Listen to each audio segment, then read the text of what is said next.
Take it away. Thank you. So my name is Anwar El-Sanaya. I'm a graduate student working in Dr. Ramesh Goel's lab at the University of Utah. Today I'm going to be talking about Utah Lake eutrophication. So I think we all know this. Utah Lake is located in northern Utah, and it's one of the largest freshwater lakes. It is actually the largest freshwater lake here in Utah. A very large surface area, and it's extremely shallow. Ooh. We have voice here. Okay, Utah Lake importance. How about let's just wait for that to go.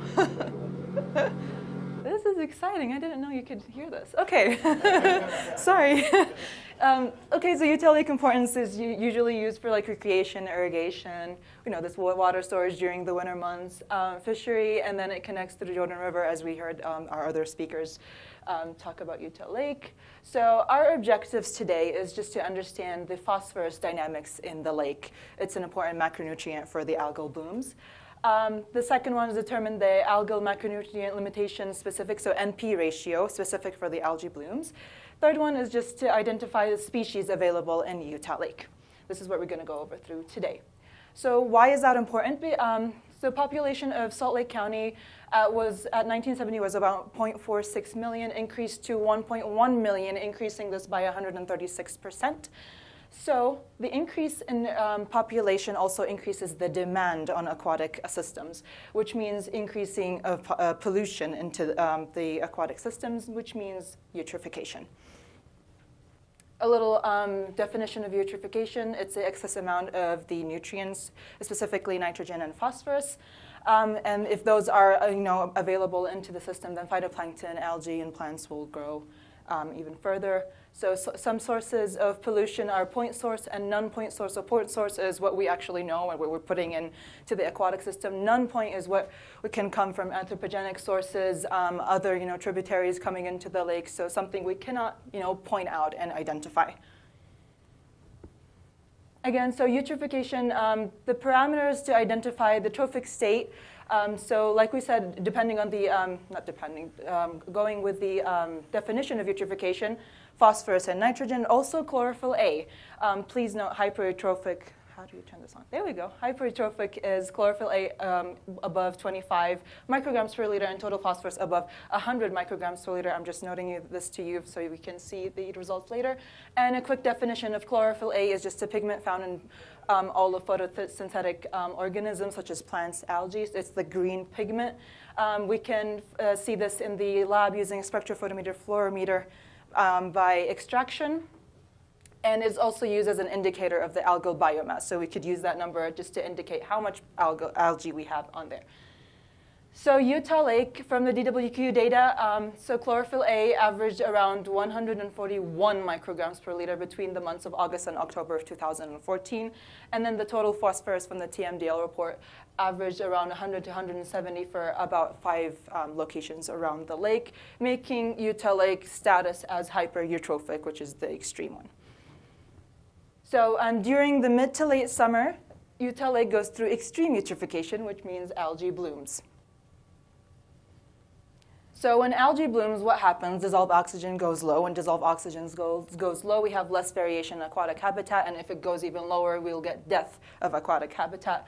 And then we have the production of cyanotoxins that come from cyanobacteria. Cyanotoxins are extremely harmful for animals and humans as well. So, and sometimes these illnesses can become life-threatening. So this is a serious issue. So harmful algal bloom, this is what they look like. I think we all know this. They're phototrophic organisms. They need light, and they need only simple macronutrients such as nitrogen and phosphorus or phosphorus. And some species will need micronutrients such as trace elements and minerals. So let's make a notice. There's a difference between algae and cyanobacteria. Algae are eukaryotes. Cyanobacteria are actually bacteria, and this is the tree. So algae is more related to plants than it is related to cyanobacteria. So this is what that means. But they both grow together. Some examples of cyanobacteria and Abena microcystis, these are available in fresh water. This is available in the ocean. And the following are the cyanotoxins that each species produce and the targeted organ or system in humans or animals is that. So let's see, under what conditions do these harmful algae bloom? So we have 3 conditions: physical, which means the temperature, at the right temperature, at the right light intensity, and depending on the weather. Also chemical, at the correct pH, at the correct NP ratio, which is the macronutrients. And sometimes, like I said, some species need micronutrients, so depending on if those are available or not. And biological, which means other species, other bacteria, other plants that affect the growth. And so it will be like a competition between the organisms. So 3 important is physical, chemical, and biological. We need to understand all 3 to see if algae blooms and if they're toxic or not, or harmful or not. So can we predict them? Can we reduce them? Can we control them? So we need to answer those questions. To answer those questions, we have this an EPA project. We're looking at a modeling software called Water Analysis Simulation Program, WASP. This modeling program interprets the water quality response to pollution by plugging in some parameters. So one of the parameters is phytoplankton, benthic algae, also temperature and light, which is the physical, that control the algae growth. However, in WASP, for example, let's take this one parameter, phytoplankton growth. The growth in WASP, they treat all of algae as one big biomass. They don't differentiate algae, cyanobacteria, different species of cyanobacteria. And then the rate of growth depends on the macronutrients and the temperature and light, of course. But in WASP, we have to determine exactly the NP ratios different for each species. For example, algae can grow on an NP ratio of 10 to 1. Cyanobacteria grow from 16 to 1. So, and depending on the species and everything, so we have to understand the NP ratios and plug them into this program. And maybe we can see the algae blooms for specific species, the harmful ones that grow. So we want to understand the dynamics of those cyanobacteria and algae, harmful algae. We want to see the physical, like I said, physical, biological, and chemical. To understand the chemical, we have to understand the macronutrients dynamics in the lake. So the first one is nitrogen. Nitrogen cycle, nitrogen is the 4th most abundant element on Earth. So it comes in a gaseous form. It gets fixed by nitrogen fixing bacteria, and then it goes through nitrification, denitrification. It's one cycle from organic nitrogen to inorganic nitrogen, and then back here into a cycle, back into the atmosphere or from the atmosphere and such. However, for phosphorus cycle, phosphorus is extremely complicated. Even if you Google phosphorus cycle, you will find so many different variations of this cycle. It really depends on the environment that you're in. It depends on the sediments, the benthic sediments, the composition of those, the weathering of the rocks around the lake, the absorption, desorption of whatever that's in the sediment. And also depends on, the plants, the animals. They're like animals around the lake. Are they going to increase the amount of phosphorus in the water? Do we have, inputs from anthropogenic sources, wastewater treatment plants, for example, making it a point source? So it's complicated, it's very big. So phosphorus, like we said, it's one of the primary nutrient limitations for algae blooms. Benthic sediments can act as a sink, so sometimes if you put in phosphorus into the lake, the sediments can actually absorb the phosphorus. The behavior is dependent, so like I said, the sediments can absorb, and then the phosphorus behavior also depends on pH. And then phosphorus is available in different species. In water is organic and inorganic. However, in sediment, it can go as iron-bound, calcium-bound, aluminum-bound, or organic phosphorus. This is just a method by Center et al. Using different reagents to figure out exactly each phosphorus species available in sediment. So they can act as a biologic or a chemical sink. Chemical sink is the removal of phosphorus by precipitation to calcium, iron, or aluminum, sometimes manganese. And biological sink, sometimes we have those microorganisms available in the benthic sediments, which are polyphosphate accumulating organisms. Like I said, it depends on pH. So at low pH, this is in sediments. At low pH, it gets fixed to iron, 5 to 6 pH to aluminum, and high pH to calcium. This is important to understand because next I'm going to show that Hoxha and Goel collected sediments in 2012 around the lake. And they wanted to see the composition of the sediments, and they used X-ray diffraction to see the sediment mineralization. So phosphorus, dissolved phosphorus is available as phosphate. So this is negatively charged. It gets attracted to positively charged polyvalent compounds, which are carbonates and clays. So we do have a high calcite concentration in the sediments, which yes means that the phosphorus is calcium bound. We have high calcium bound, but notice the variation between each site. So they're not all the same. I'm going to show you what I've done in 2016. So I've collected, please notice location 1 and 2. They are really close. They are just a couple of feet away from each other. And I collected those samples. I did the same thing, X-ray diffraction. Also, calcite was one of the highest, but please notice the difference between 1 and 2. 1 has very low calcite concentration, and the 2, location 2, they're very close. They're very different. So not all locations will behave the same chemically in terms of sediments. Okay, so I was already talking about this first objective, but let's dive in a little bit more. I did this little experiment just to see what will happen to phosphorus if I put it into water. Okay, so again, this is my sampling. This is the latest sampling. This is what I did. Location 1 and location 2, although they're very close to each other, like on the lake, location 1 was extremely shallow and the water was still. Location 2, it was a little deeper. And the water was actually moving, and it looked a little less turbid. The reason I chose those 2 locations, Provo River comes into here, Spanish Fork River, and we have a couple of wastewater treatment plants coming here, so I just wanted to see exactly what will happen at these 2 locations. I took water sediments and sediment samples using cores. My cores were around 30 centimeters. I used the first 5 centimeters to do the X-ray diffraction mineralization for the sediment. So I did this phosphorus spike test. I took 3 columns. I've added equal amounts of sediments, around 100 grams of wet sediment on the bottom. At the top, I added 1 liter of Utah lake water, which was what I collected. First column, I kept as control. Second column, I put 0.8 liters of Utah lake water, and I put 0.2 liters of secondary effluent from, I obtained this from Central Valley. And then the third one, I put in the same as the second one, but I added calcium chloride dihydrate. And I added it at a ratio of 16:1. I went extreme. I was like, I want phosphorus to be gone. I was like so extreme. This is what they look like in the lab. So the pH was around 7. Temperature was room temperature. I kept it constant. I did not change that. I gently mixed the surface of the water with a glass rod every 15 minutes. I let this to react for 2 hours, and I was like, what's going to happen to the phosphorus? This is what they look like. So this was about like 5 centimeters of sediment in the bottom. I measured the initial and the final phosphorus as phosphate, and this is the results. Nothing happened. Why? I added a lot of calcium to the third one. The second one had some effluent in there, and it stayed the same. And they had sediments. I thought sediments are sinks. They just absorb phosphorus. Nothing happened. Phosphorus just stayed there. So this complicates things even further. We have an understanding that phosphorus is going to get absorbed and gone here and gone there, but no. Once I put it into this column, it stayed there.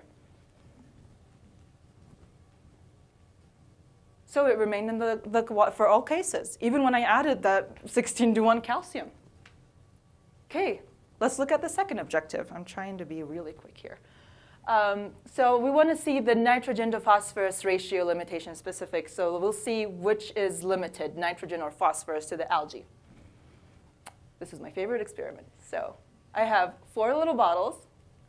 First bottle I just kept as a sample. Second bottle I spiked it with nitrogen. Third bottle spiked it with phosphorus. Fourth one I spiked it with nitrogen and phosphorus. This is just to understand which one will grow, which one will have the more growth. And so I agitated them, added light. So this is the setup. I used those sarin bottles, an orbital shaker to shake them. And then those are the lights. They're just plant lights. I'm going to go into detail. Concentrations of NPI followed Michelet et al. They did this as these concentrations, which give me a 16:1 ratio, which is where cyanobacteria actually grow. I continuously mixed it and then agitated them twice manually by hand, daily. Kept them at room temperature, didn't change the temperature, didn't change the pH either. The lights were this brand and at this intensity. I ran this for 5 days. I did not turn off the lights. It was continuous light. And then in the end, I measured for chlorophyll A. So I just took chlorophyll A just to see, the growth. No, why is this video like that? Okay, this video is supposed to look like this video. What happened? Anyways, but maybe you can see the difference in color. This is day 1, very disappointing, and this is day 5. Something grew in there. So as you notice, there's a lot, because I have 2 samples, and I did triplicates for each measurement. So I have like triplicate measurements for all of them. It took a long time, by the way. Okay, let's look at the results in detail. Location 1, if you remember, it was the one that closer to Provo Bay. Location 1, control, yeah, the color did change. Plus nitrogen, yes. Plus phosphorus, yes. Do you notice this has a darkest color? So I measured the chlorophyll A. Please note that the initial chlorophyll A was 135 micrograms per liter.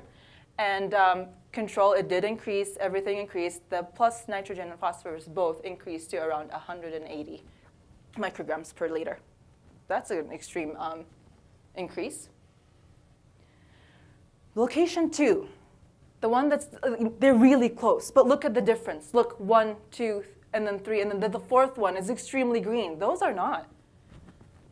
Please note, 6 micrograms per liter, location 2. It's very close to location 1, and it had such a low chlorophyll A concentration, initial chlorophyll A concentration. And then this one, it went from 6 to 110 micrograms per liter. It dramatically increased. And it was like a couple of feet away from location 1. Location 1 increased by 27%. This location increased more than 1,000%. So this just, it boomed, it just went up really quickly. That surprised me. So after 5 days, I noticed for both samples, the chlorophyll with spiked nitrogen and phosphorus were higher than the nitrogen, were higher than the phosphorus, higher than the control where there's nothing added. This shows that the algae in Utah Lake is co-limited by nitrogen and phosphorus.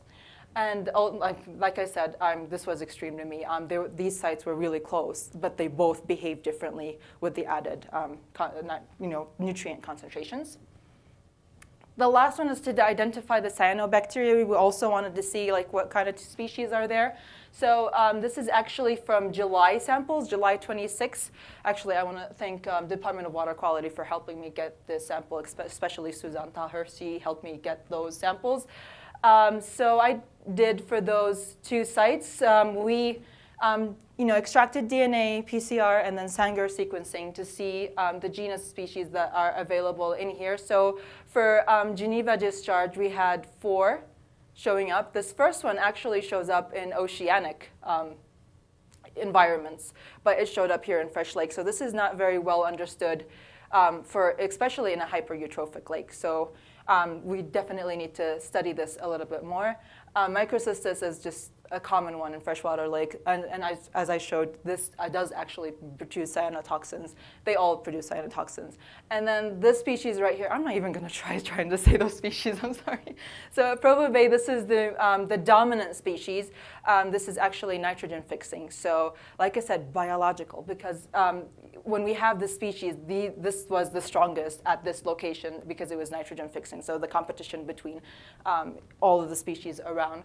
So we just had more variation here than we had here. So it would be very interesting to see around the lake exactly what would happen with different nitrogen phosphorus concentration. What are the species available? I would love to see. We are actually currently working on this.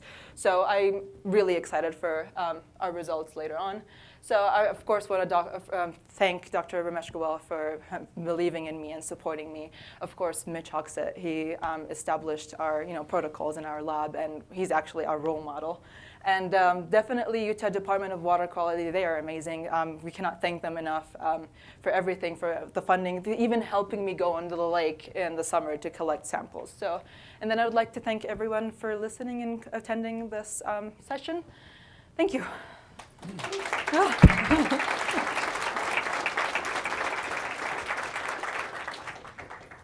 Yeah, quick question. Did Yes. you mention the pH has the impact on which phosphorus species available in the water, right? Correct. So why did you choose 7.1? It was just the normal pH. I did not change it. It was the water's pH at the time. I didn't want to change the water's pH. Yeah, we did the pH measurement too in the lake. It's about 8. Yeah, it was around that time in October 24th. It was around 7. So, Thank you. yeah. Yes. The The samples you collected? Yes. Were they sediment samples or column samples that you did the incubations with? I did not do sediment for the incubation. I just did water. These are water column samples that you incubated? Just water, yes, surface water. Right. Yeah. And the difference between the close ones are just how the lake circulates Yeah, the water? definitely, yeah. What you catch in it? Mm-hmm. Yes. Were any of them closer to the sewer plants? I have the map if I could go back really fast. I know you showed it once. Yeah, no, it's totally fine. This is going to take forever. Maybe I should do this on the computer. It was 1 and 2. Yeah. They were close to each other, but one had circulation and was near the sewers. Yes. So this is one. This is the closest one to Provo Bay, where there's two. That's location 2. Yeah. I just had a quick question. Yes. With your phosphorus spike test. Yes.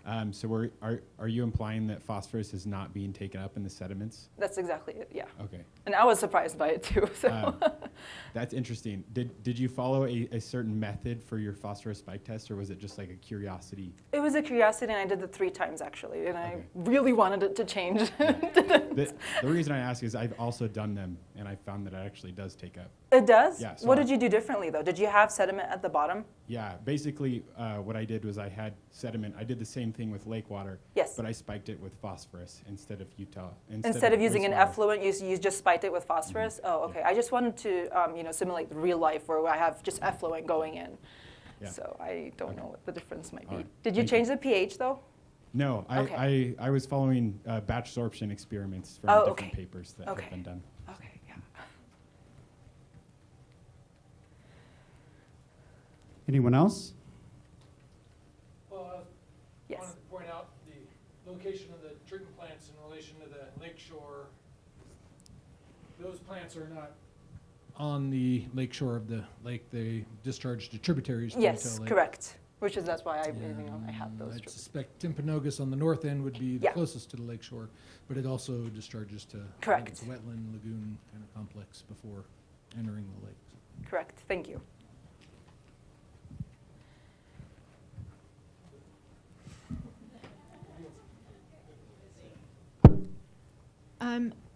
Quick question Yes. about, I think there's a lot of results there, so if I'm wrong, just Yes, refresh me. you're fine. Your calcium differences those were between 2 sediment samples that were also quite close together, is that? Oh, you mean the mineralization? The composition Yeah. of the X-ray diffraction? Yes. This one. The calcite. Yes. So 1 and 2 were Yeah. really close. Yeah, they were just a couple of feet away from each other. And those, were your analyses done on just the upper, 5 centimeters of your Yes. core for those? 5 centimeters, Okay. yes. Okay.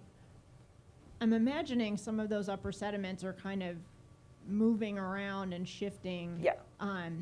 So it would be curious to see whether those stay the same over time. I would think the lower sediments might be more consistent, but Yeah. I just wanted to kind Yeah. of clarify that. Okay. Thanks. Fascinating. Yeah, definitely. Yes. Just looking at your table, so where it has less calcite found, you have a lot of quartz, so you've got a lot Yeah. of sand, and Right. That's correct. so there's less stuff to stick to. Mm-hmm.